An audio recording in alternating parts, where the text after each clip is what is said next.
বাংলাদেশের নবনিযুক্ত attorney general Asaduzzaman বলেছেন, আওয়ামী লীগের গুটি কয়েক লোকের জন্য এবং তাদের অপকর্মের জন্য তাদের নিষিদ্ধ করা যাবে না।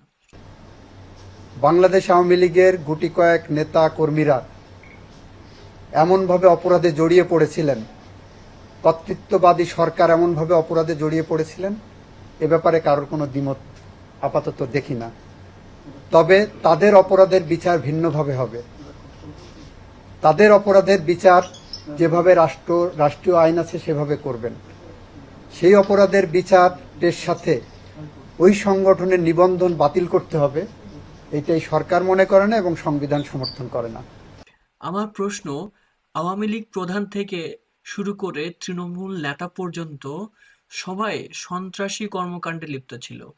প্রতিটি জেলায়, প্রতিটি পাড়ায়, প্রতিটি মহল্লায় তারা সন্ত্রাসী রাজ কায়েম করেছিল। অর্থাৎ আগা থেকে গোড়া পর্যন্ত সবাই স্বৈরাচারিতায় লিপ্ত ছিল। সুতরাং অ্যাটর্নি জেনারেল, আপনি সাবধান হয়ে যান। কাদের বাঁচানোর চেষ্টা করছেন? তারা সবাই স্বৈরাচার। তারা কখনোই বাংলাদেশের রাজনীতি করতে পারে না।